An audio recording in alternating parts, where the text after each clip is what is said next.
চুপ করো তো, হয়েছে হয়তো কথা হয়েছে। তুমি দেখলে যে আমি সারাদিন পরে বাসায় আসলাম, এত কথা বলতেছে কেন? নাকি দেখে তুই কি করবি? একটা আনস্মার্ট খ্যাত, একটা হুজুর টাইপের, সবসময় দাড়ি টাড়ি রেখে একদম কি যে অস্থির, আমাকে সবসময় নামাজের জন্য প্যারা দেয়।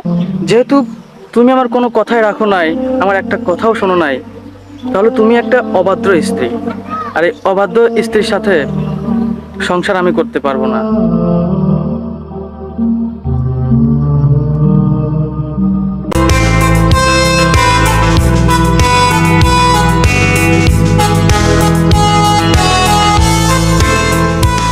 বৌমা,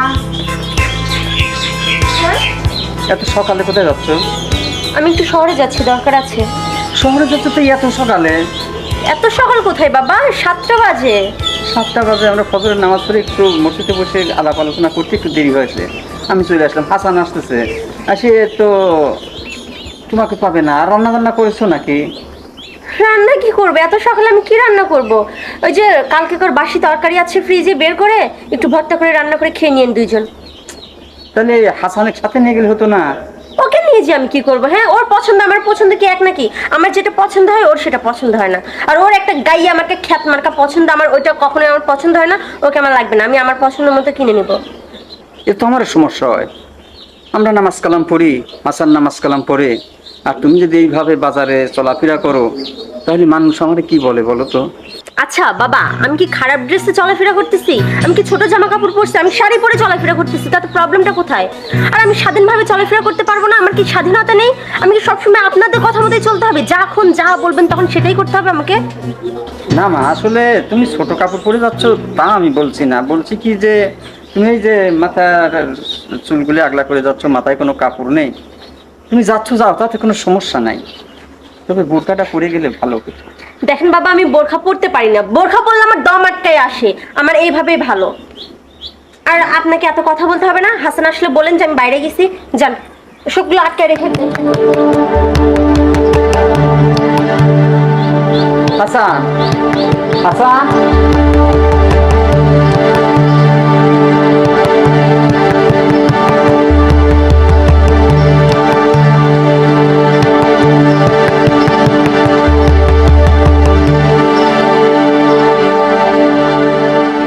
হাসান, তোর বউ একটু শাসন কর। এইভাবে তো চলে না। সে একটা বউ মানুষ, বাড়িতে থাকবে, সকালবেলা রান্না বান্না করবে, হ্যাঁ, বাড়ি ছেড়ে অন্য জায়গায় যাবে না। আচ্ছা ঠিক আছে। আচ্ছা, কোথায় যাচ্ছেন? আমি একটু বাইরে যাচ্ছি। আচ্ছা।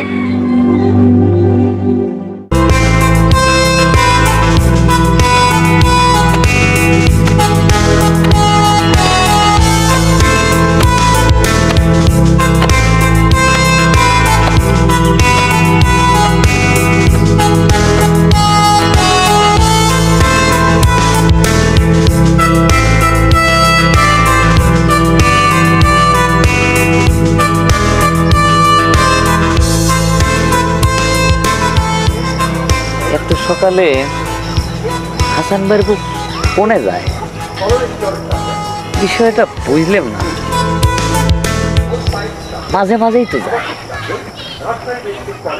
এবার মনে হয় গফুর চাচার মান সম্মান চলে গেল। কারণ সে নামাজ কালাম পড়ে, হাসান ভাইও নামাজ কালাম পড়ে, তার বউ যদি এরকম সকালে যায় রাতে আসে, কেমবা দেখা যায়। লোকজন করছে ডাকি না, এ কথাগুলি চাচা ক লাগবে, নাহলে তো সমস্যা, মানুষ থাকবি না। আসি গে।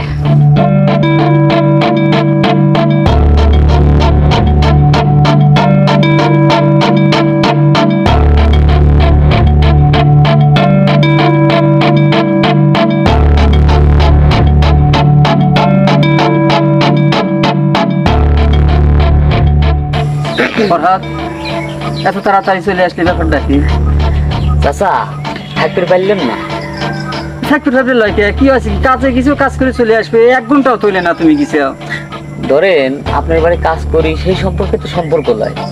হ্যাঁ আপনি আমার গ্রামের মুরব্বী, হ্যাঁ, সম্মানী লোক, আপনাকে চাচা করা ডাই তাছাড়াও আপনি আমার বাপের বয়সী। আচ্ছা। তো দীর্ঘদিন ধরে ধরেন আপনার বাড়ির কাজ করি, কোনোদিন কি বিয়াদবি করতে দেখেছেন? না তো বাবা, বেয়াদবি করো নাই। কোনোদিন ধরেন মাথা উঁচু করে দাঁড়াইছি? না। এখন বিষয় হলো চাচা, আপনার বাড়ি কাজ করি, কিন্তু হাসান ভাইয়ের বউ এ প্রতিদিন সকালে যায়, রাইতে বাড়ি আসে, কেবাদিন দেখা যায় চাচা। এখন কয়াও সাহস পাচ্ছি না, কিন্তু আজকে আর মন মানলো না চাচা। এটা আপনার একটা মান সম্মানের বিষয়। কি কব বাবা, অনেক বুঝাইছি আমরা, হ্যাঁ, কিন্তু কিছুই শুনতেছে না। একটা কথা কই বাবা, তোমার আবার যাওয়ার সময় তুমি একটু খেয়াল করে তো, কোন জায়গায় যায় কি করে একটু দেখতে। আচ্ছা চাচা, আপনি যখন কইলেন, এবার যদি ভাবি যায়, আমি ভাবি 5 লাগবো না, দেখবো না যে কি করে, তারপরে আপনি জানাবো না। আমি ফরহাদ, এই বিষয়ে আমি আবার পটু আছি। চাচা তাহলে যাই, পরে কি পান্তা পুন্ত আছে? আছে, যায় যায় আছে। ঠিক আছে।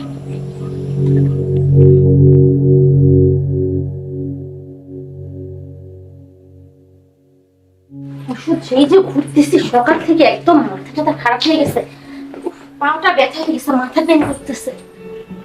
কি গরম রুমের মধ্যে, যে গরম বসছি, যে একটা এসি লাগাইতে, না তা লাগাবে না, উনি গরমের মধ্যে থাকে, আমার তো গরম ভালো লাগে না। একটু চেপে যাও তো, গরম লাগতেছে, সরে যাও। উফ, ওষুধ হয়ে গেছে, সারাটা দিন গা ঘেমে একদম অস্থির। আচ্ছা জান্নাত, আমাকে একটা কথা বলো তো, এই যে তুমি সকাল 7টায় বাসা থেকে বেরোইছো, এখন তো প্রায় তো 9টা বাজে, রাত 9টা, দিন না কিন্তু। তো তুমি যে প্রতিনিয়ত এভাবে বাইরে যাচ্ছ, আর যেভাবে যাচ্ছ, তোমার তো, আচ্ছা তুমি তো জানো যে আমার পরিবারের সবাই 5 ওয়াক্ত নামাজ কালাম পড়ে, তাই না? কুরআন হাদিসের মতেই কিন্তু চলাফেরা করে। দেখো, আমার আব্বা 5 ওয়াক্ত নামাজ কালাম পড়ে, আমিও পড়ি। মোট কথা কি, যে তুমি যেভাবে চলাফেরা করতেছো, যেসব পোশাক আশাক পরে, এই যে তুমি আমার স্ত্রী হয়ে আমি নামাজ কালাম পড়ি, তাই না? আমাদের এলাকাতে কিন্তু আমাদের একটা সম্মান আছে, সবাই জানে আমরা খুব ভালো, নম্র, ভদ্র, হ্যাঁ, ইসলামিক মাইন্ডের।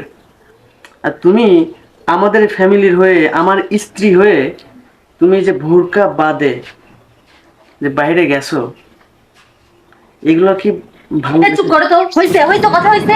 তুমি দেখলে যে আমি সারাদিন পরে বাসায় আসলাম, এত কথা বলতেছে কেন? না তুমি আমাকে একটু বলবো যে ফ্রেশ হও, হাত মুখ ধুয়ে আসো, তা না তুমি আমাকে জ্ঞান দিচ্ছ। আমার এইসব জ্ঞান নেই, আমি জানি না। তুমি নামাজ কালাম পড়ে, তাতে কি হয়েছে? আমি পড়ি না, আর আমাকে বলতেছো আমি খারাপ ভাবে চলাফেরা করি। আমি খারাপ কোথায় দেখছো তুমি? আমি কি খারাপ ভাবে চলাফেরা করতেছি? আমি শাড়ি পরে গেছি, খারাপ কোথায়? আচ্ছা একটু বোঝার চেষ্টা করো, রেগে যাচ্ছ কেন? আমি বুঝছি, আমি যথেষ্ট বুঝি, তোমার কাছ থেকে আমার এত জ্ঞান নিতে হবে না। তারপরে দেখো, এলাকার মানুষ চায়ের দোকানে তোমাকে নিয়ে সমালোচনা করে, এগুলো তো খারাপ দেখায়, আমার কাছে লজ্জাজনক। এই তোমার কাছে কিসের লজ্জাজনক? হ্যাঁ, লোকে তো খারাপ বলবে, লোকে সমালোচনা তো করবেই। সমালোচনা কারা হয় জানো? যারা করতে পারে, আর ওদের তো সে যোগ্যতা নেই, সে তো করবেই। আমি তো লোকের কথাই খাই না পড়ে, হ্যাঁ, যে লোকের কথা মতো চলতে হবে, আমি আমার মতো চলবো। তোমার ভালো লাগলে তুমি আমাকে দেখতে পারো, না হলে নাই। আর আমি এত কথা শুনতে চাচ্ছিলাম, এখন ফ্রেশ হয়ে ঘুমাবো। তুমি কথা না বলে চুপচাপ ঘুমায় পড়ো, আমার সাথে কোনো কথা বলে না, আমায় ডিস্টার্ব করো না।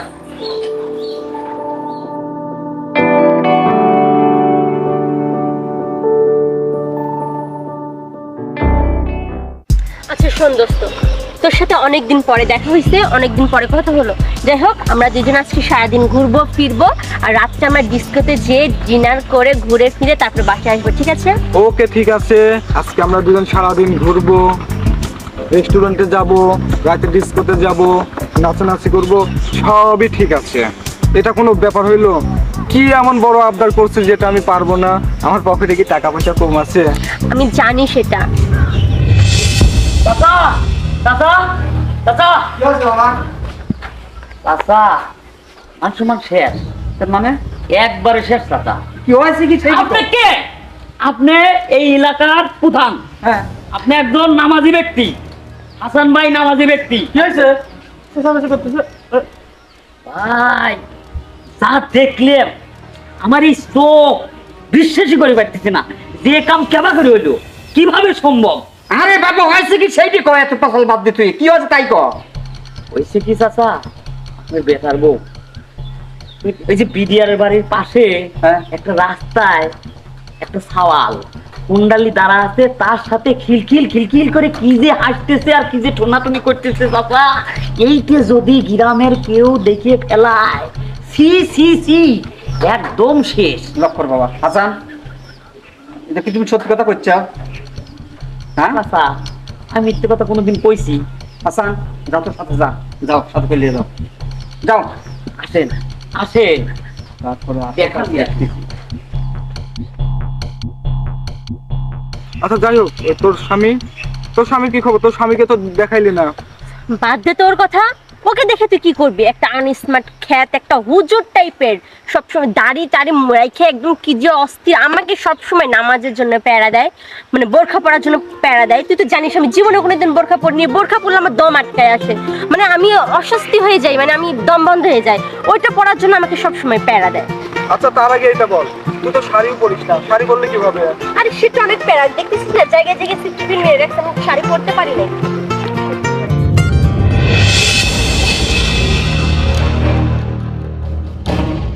জান্নাত, তুমি একটা পর পুরুষের সাথে এই জায়গায়, আপনি কে?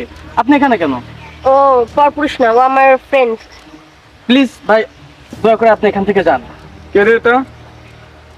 আমার হাজবেন্ড। আচ্ছা ও যাবে কেন বলো, ওর সামনে বলো, সমস্যা কি? ও আমার ফ্রেন্ড, ওর সাথে কথা বলতে কোনো প্রবলেম নেই। ভাই প্লিজ, আপনি কি যাবেন? একটু যাবেন। আচ্ছা ঠিক আছে, তোর সাথে পরে কথা হবে, হ্যাঁ, অন্য কোনো দিন। আচ্ছা ঠিক আছে, যাও।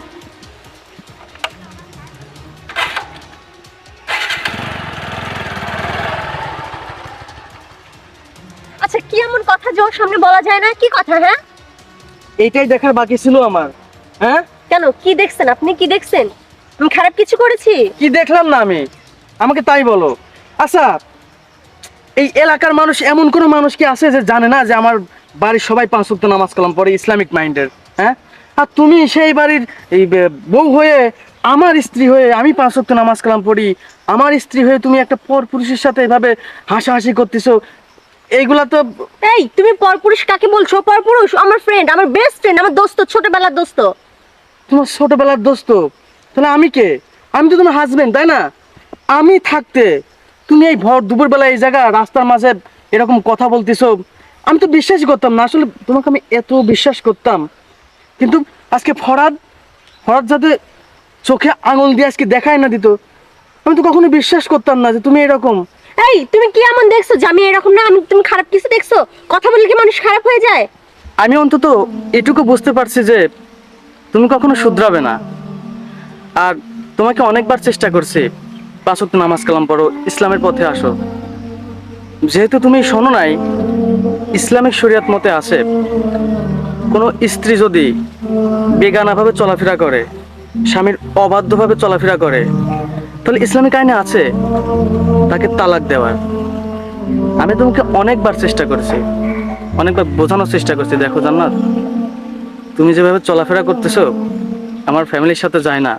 আর এটা তো শহর না, আমি তোমাকে কতবার বোঝাবো, এটা শহর না, এটা গ্রাম। গ্রামের সোসাইটি আর শহরের সোসাইটি এক করতে যেও না। তারপরে বড় কথা, আমরা মুসলমানের সন্তান। মুসলমানের সন্তান হলে তার কিছু দায় দায়িত্ব আছে।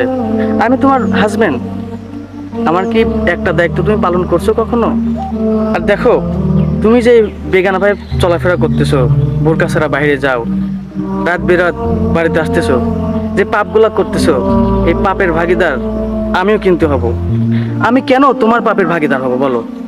দেখো, আমি কিন্তু অনেকবার চেষ্টা করেছি যে তুমি 5 ওয়াক্ত নামাজ কালাম পড়ো, দিনের পথে আসো, কোরআন হাদিস সম্পর্কে জানো, কোথাও বেরোলে পর্দা সহিত বেরো, কিন্তু তুমি কিন্তু আমার একটা কথাও শোনো নাই।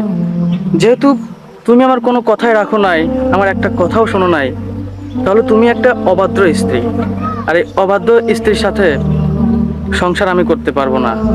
সেই জন্য ইসলামিক শরিয়ত মতে আমি তোমাকে ডিভোর্স দিতে চাই, এবং তুমিও আমাকে ডিভোর্স দাও, আমাকে পাপ মুক্ত করো। শোনো জান্নাত, তোমাকে আমি আর একটা কথা বলি, এই যে ধরো আমাদের ডিভোর্স হওয়ার পরে নিঃসন্দেহে তোমার আর একটা জায়গাতে বিয়ে হবে, তাই না? আমার মনে হয় না সেই বাড়িতে গিয়ে তুমি সুখে শান্তিতে থাকতে পারবে।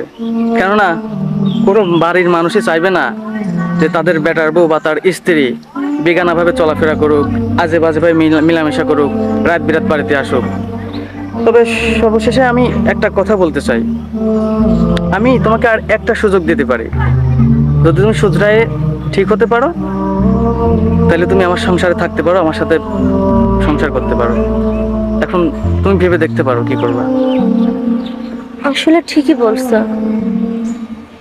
তুমি তো জানো আমার মা মারা গেছে। ছোটবেলা থেকে আমি যেভাবে চলাফেরা করছি আমার বাবা সেভাবেই মেনে নিছে। আমি সবসময় ছেলেদের মতো চলাফেরা করছি, কোথায় গিয়েছি কি করেছি আমার বাবা কখনো আমাকে বারণ করেনি। ছোটবেলা থেকে আমি উগ্র ছিলাম, তাই হয়তো বা এরকম। আর তোমার বাসায় আসার পরে তুমি আমাকে সবসময় সব কাজে বাধা দিছো। আমার খুব রাগ হয়েছে, খারাপ লাগছে, কথা শুনতে ইচ্ছে করেনি। যে আমাকে কখনো কেউ বারণ করেনি, তাহলে কেন আমি তোমার কথা শুনবো? কিন্তু আজকে বুঝতে পারছি আসলে আমি ভুল করতেছি। আর তুমি যদি আমাকে ডিভোর্স দিয়ে দাও, আমি যদি এই অবস্থায় বাবার বাড়ি চলে যাই, বাবা অনেক কষ্ট পাবে। আমি চাই না বাবা আমার কারণে কোনো কষ্ট পাক। আর ঠিকই তো বলছো, আমি এইভাবে চলাফেরা করলে কেউই তো আমাকে মেনে নেবে না, কোনো বাড়ির মানুষ আমাকে মেনে নেবে না। বলছিলাম কি, তুমি আমাকে ক্ষমা করে দাও।